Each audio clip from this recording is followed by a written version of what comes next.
তোরা শুনছস সালমার কবর থেকে নাকি আবারও কান্নার আওয়াজ শুনছে লোকজন। চাচা, এইটা কি আসলে সত্যি? প্রতিদিন রাইতে ওই গোরস্থান থেকে কান্নার আওয়াজ ভাইসে আসে। হরে, আমি নিজের কানে শুনছি, যেন কোনো শিশু বাচ্চার কান্নার আওয়াজ। সালমা তো মারা যাওয়ার সময় গর্ভবতী ছিল। শুনছিলাম তার নাকি বাচ্চা হনের সময় হইয়াছিল। ঠিকই শুনছস। তাইলে কি কবরই সালমার বাচ্চাটা? চুপ কর, এমন কথা কইতে নাই। কিন্তু রহস্যটা কি? কেউ কি কোনোদিন ওই কান্নার আওয়াজ শুই না সাহস কইরা গোরস্থানে গেছে? গ্রামের মুকুল মোল্লা তো বলছে সে জায়গা অভিশপ্ত, কেউ সেইখানে গেলে নাকি আর ফিরে আসে না। ওইসব মুকুল মোল্লার কথা শুনবি না, সে নিজের সাথে এসব গল্প বানায়। তুমি যাই কও চাচা, বিষয়টা নিয়ে কিন্তু তদন্ত করা দরকার। তদন্ত না করলেও একটু খোঁজ খবর তো নেওয়া দরকার। এমনও তো হইতে পারে গোরস্থানে ওই সব ভয় দেখাইয়া কেউ চোরাকারবারি করে। হ ভাইজান, লাশও তো চুরি করবার পারে। শুনছি লাশের শরীরে থাকা কিডনি, চোখ এইসব নাকি শহরে ভালো দামে বিক্রি হয়। তা ঠিক কইছস, একবার খোঁজ নিয়ে দেওয়া দরকার। যদি কেউ সত্যি সত্যি চোরাকারবারি করে থাকে তবে তা আম করে খুঁজে বার করুন লাগবো। আচ্ছা, আজকে তোরা চইলা যা, অনেক রাইত হইছে।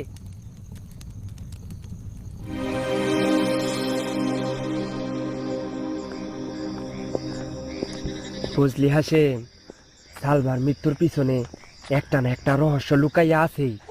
নাইলে গোরস্থান থাইকা এমন রহস্যময় কান্নার আওয়াজ আসার কথা না। কি কোন ভাইজান? সালমা তো কুয়ার পারে পানি আনতে গিয়া পা পিছলা খাইয়া কুয়ায় পইরা গেছিল। পেটে গুরুতর আঘাত পাইছে। তারপর সেই হানেই মৃত্যু। অনেক কষ্টে লাশটা কুয়া থাইকা তোলা হইছে। হ, বুঝলাম। ধরলাম সালমার মৃত্যু কুয়াতে বইরাই হইছে। আবার ধর তার বাচ্চা হনের সময় হইয়া আইছিল। মানে আপনি বলবার চাইতেছেন যে লাশ দাফন করার পর কবর এই বাচ্চাটা? বিজ্ঞান কি কয় জানি না, তবে আমার মনে হয় এইটাই ঘটছে, বুঝলি। আচ্ছা ভাইজান, দইরা নিলাম যে কবর এই বাচ্চাটার জন্ম হইছে। যদিও এটা সম্ভব কিনা জানি না, তবে যদি জন্ম হইয়াই থাকে তবে আপনিই বলেন, একটা সদ্য জন্ম নেওয়া বাচ্চা কি করে এই অন্ধকার কবরে বাইচা থাকবো? এইবার তো চিন্তায় ফেলাইয়া দিলি। সত্যিই তো বিষয়টা অনেক ভাববার বিষয়। বাচ্চা যদি চাপে পড়ে জন্ম হইয়াও থাকে তবে এই অন্ধকার কবরে তো বাইসা থাকার কথা না। তাইলে কান্না করবো কেমনে? আহ, চলেন ভাইজান, এত চিন্তা কইরা লাভ নাই। চল।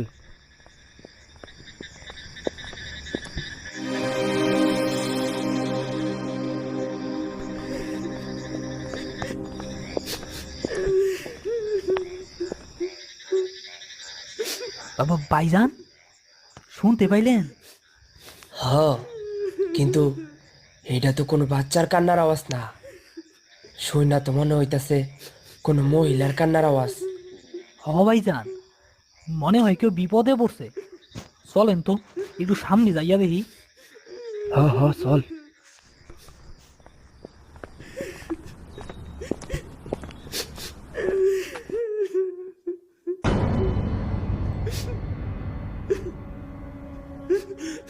এই তুমি কেডা?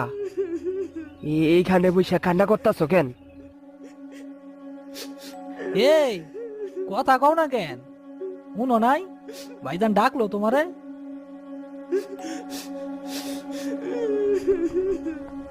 আরে কই যাও? ওইদিকে যাইও না। কি সমস্যা তোমার? হাম করে খুইলা কও। যাইও না ওইদিকে, সমস্যা হইবার পারে। মাইয়ারা তো জব্বর বেয়াদব ভাইজান। এত কইরা ডাকলেন তাও কান দিল না। কি জানি, কোনো সমস্যায় পড়ছে হয়তো। যাই বলেন না কেন ভাইজান, মাইয়াটার কিন্তু অনেক সাহস। দেখছেন কেমনে এই জঙ্গলের মধ্যে দিয়া গড় গড় কইরা হাইটা গেল গা, একটু ভয়ও পাইল না। চল হাসেম, বাড়ি চইলা যাই। হ ভাইজান, চলেন।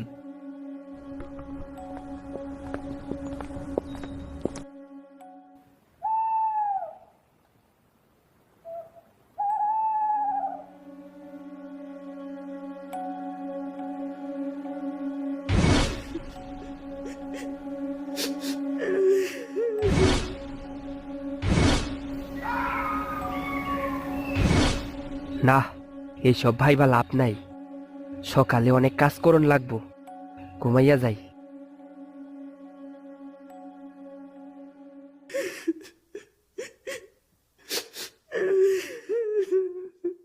হ্যাঁ, কি ব্যাপার? বারবার শুধু একই স্বপ্ন দেখতাছি কেন? না, আর ভাল লাগতাছে না।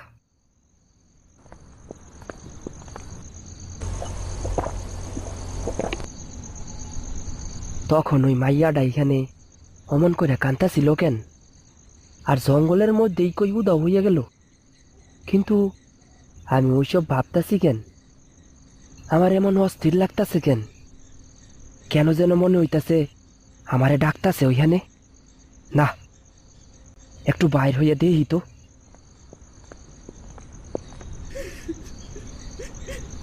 হ্যাঁ, এ কি? ওই কান্নার আওয়াজ এইখানে? এই, তুমি এইখানে আসলা কেমনে? তুমি এখনো কান্না করতাছো কেন? দাঁড়াও, কইতাছি। কই যাও? তুমি কি কথা বলতে পারো না?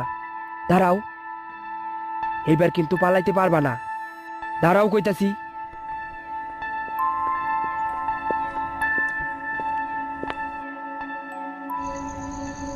এই, দাঁড়াও কইতাছি। কই যাও? দাঁড়াও কইতাছি।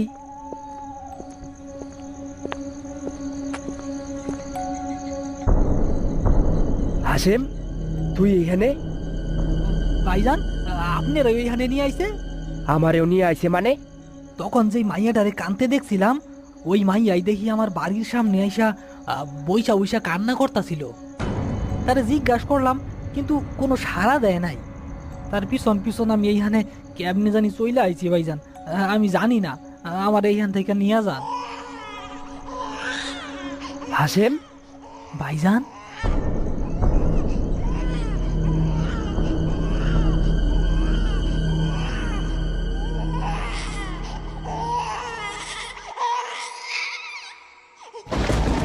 ভাইজান, এই কবর থেকে কান্নার আওয়াজ ভাইসা আসতেছে। আয় কবরটা খুঁড়তে শুরু করি।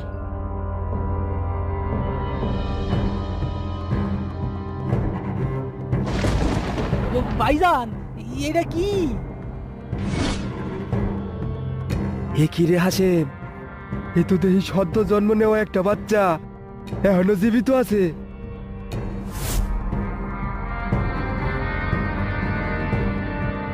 এটা কিভাবে সম্ভব ভাইজান? সালমা মারা গেছে 1 বছর আগে, এখন ওই বাচ্চা সুস্থ অবস্থায়, কেমনে সম্ভব? সবই আল্লাহর কুদরত। জ্বর থাইমা গেছে, চল এইখান থেকে।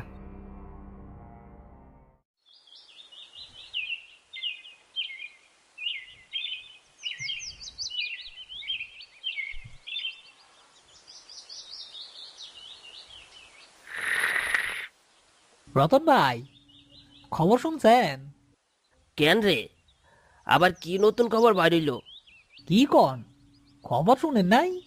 পুরা গ্রাম ভাঙ্গা দেখতে যাইতাছে। আরে খুইলা ক, কই যাইতাছে? কি দেখবার যাইতাছে? আমগো গ্রামের কাদের আর হাসেম তো গতকাল রাইতে সালমার কবর খুইরা ওই গোরস্থানে কান্না করা বাচ্চাটারে উদ্ধার করছে। কি কস? ঘটনা সত্য নাকি? আরে সত্য না মিথ্যা তা ওইখানে গেলেই বুঝবার পারবা। চলো দেখে আসি। এইটাও সম্ভব? চল তো যাইয়া দেখে আসি। হ হ চলো।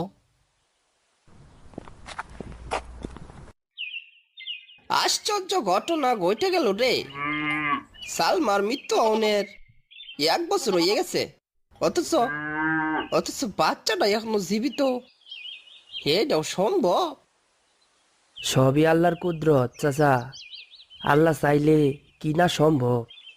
কাদের ভাই, কাদের ভাই, এটা কি শুনলাম? কই আসো তো, বাচ্চাটা দেখি, দেখ আমার মনটা শান্তি করি। ঘরে হাসিমের কাছে আছে, দেখে আয়।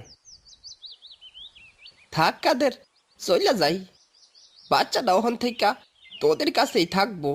দেখিস, দেখা শুনে রাখিস। দোয়া কইরো চাচা।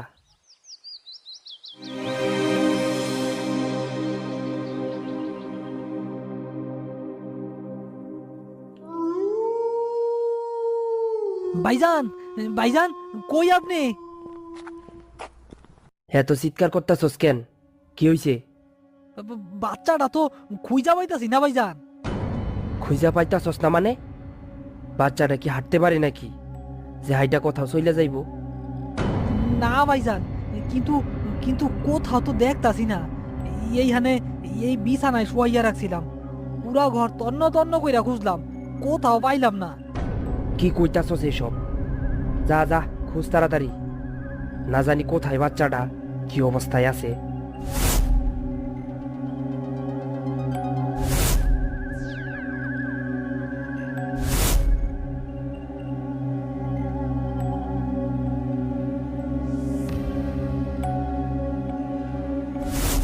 না ভাইজান, সারা বাড়ি খুঁজলাম, কিন্তু কোথাও পাইলাম না।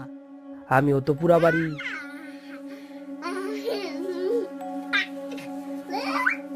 এ কি রে হাসেম? এটা কিভাবে সম্ভব ভাইজান?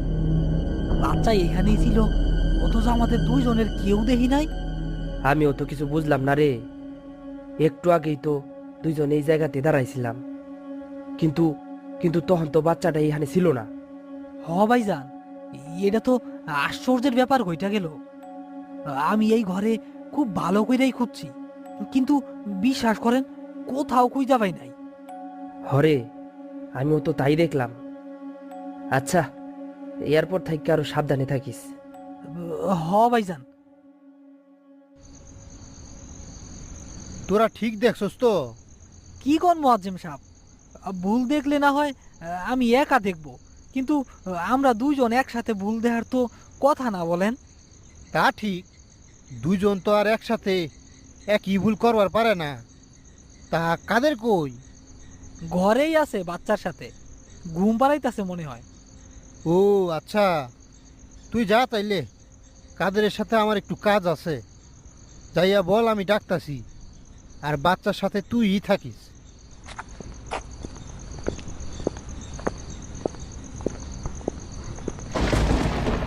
ও আল্লাহ, এটা কি দেখতাছি আমি? এই বাচ্চাদের এই শূন্যে ভাসে, এটা কেমনে সম্ভব? না, যাই, মুয়াজ্জেম সাহেবরে যাইয়া ডাইকা নিয়ে আসি।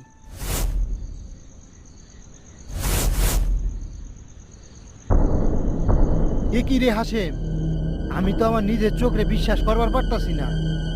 আপনার বলছিলাম না, আপনি তো বিশ্বাস করলেন না। নিজের চোখে এমন জিনিস দেখমু কোনোদিন ভাবতে পারি নাই। ওই দেখেন মুয়াজ্জেম সাহেব। হায় আল্লাহ, দেখছস কেমন কইরা বাচ্চাটা ঘুমায়া পড়লো, যেন দেখা মনে হয় তার মায়ের কোল থাকা নামলো। চলেন মুয়াজ্জেম সাহেব, কাদের বাইরে সব খুইলা বলি। কোন কি ভাইজান, আপনারা দুইজনই দেখছেন? হ কাদের, তোদের গতকালকের ঘটনা প্রথমে বিশ্বাস না করলেও যখন হাসিম আমারে ডাইকা ওই দৃশ্য দেখাইলো, তখন নিজের চোখরে আর বিশ্বাস না কইরা পারলাম না। এখন কি করা উচিত ভাইজান? এই ঘটনা দেখা তো জিনের আসর বইলাই মনে হয়। বাচ্চাটা গোরস্থানে ছিল তো, খারাপ জিনের নজর লাগবার পারে। আপাতত তুই বাড়িতে থাক, হাসেমরে নিয়া মসজিদ থেকে আমি পানি পরা দেই, তারপর দেখি কি হয়। আচ্ছা ভাইজান, আপনি যেটা ভালো মনে করেন। হাসেম, চল আমার সাথে। হ, চলেন মুয়াজ্জেম সাহেব।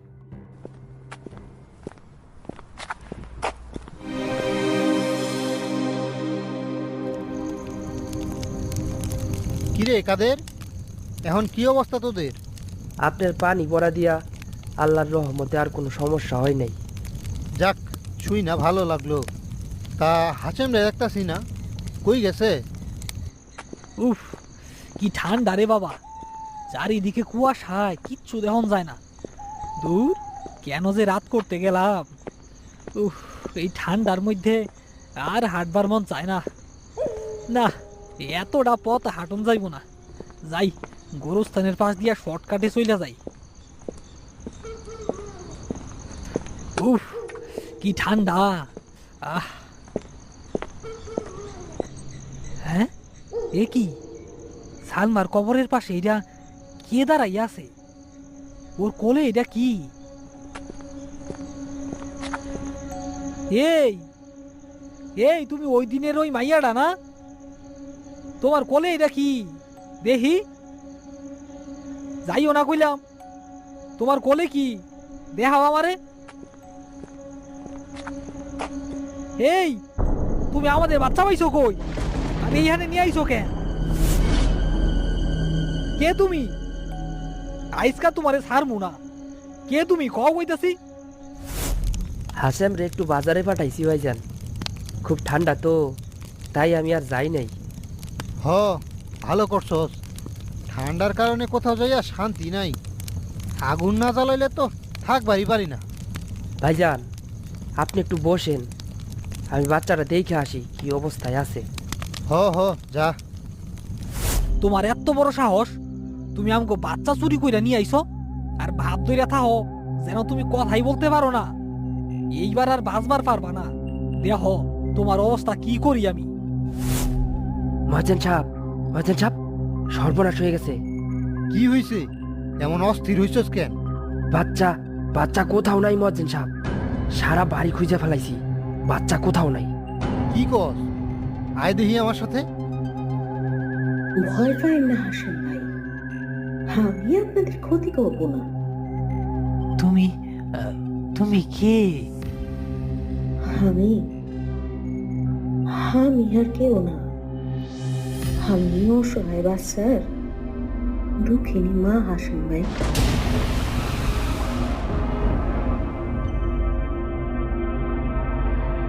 কি হবে এরপর? হাসেম কি পারবে গোরস্থান থেকে বাচ্চাটিকে উদ্ধার করতে? কিভাবেই বা তারা সালমার বাচ্চাটিকে অদৃশ্য এই জগৎ থেকে বাস্তব জীবনে নিয়ে আসবে?